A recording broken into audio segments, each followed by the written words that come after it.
Hey everybody, it's Lawrence. I want to talk to you today a little bit about this idea of flow versus power. Flow versus power.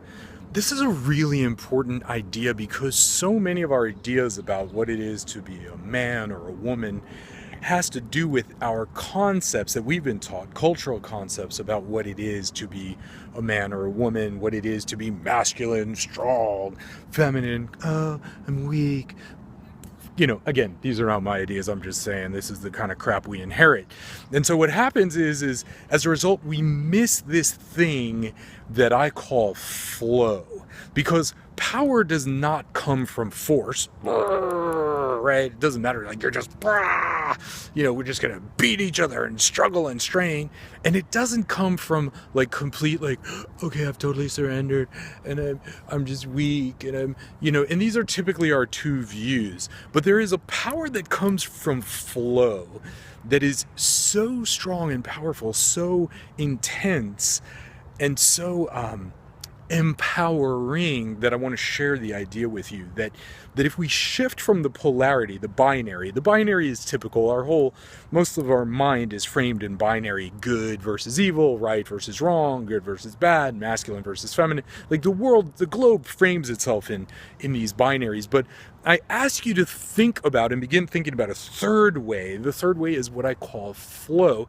Flow is a process of power. Flow has to do with oh man, it's so many things. But the analogy that I can use is that when the wind blows and you see a tree, and there are these beautiful trees that are here, and you see these trees and the wind blows, if you notice what they're doing, what they do is they just sort of move, they flow. They're not fixed, but there's a movement to them, and that movement creates a certain degree of power and flexibility. There's not strength, because if they're just rigid and strong, they break and fall off on the ground. If they're weak, then they don't have any life force moving through them, and then there's nothing to them. There is nothing there. But if they're in flow and flexibility, that ability to move, flow, and direct your energy, that in fact is what I call a third way.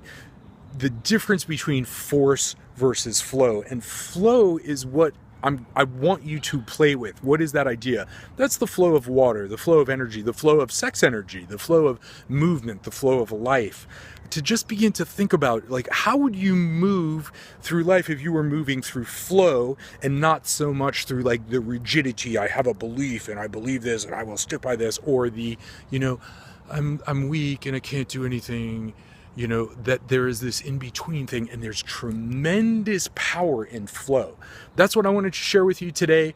I will post a video with a demonstration on that, but not today.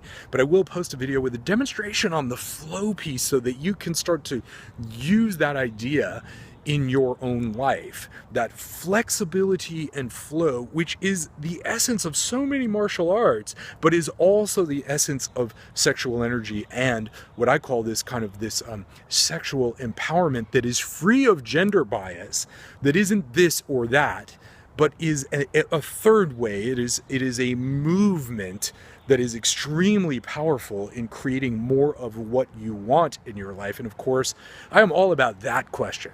That has to do with upgrading your questions, which again, I'll share more about. Until the next time, it's Lawrence. See you soon.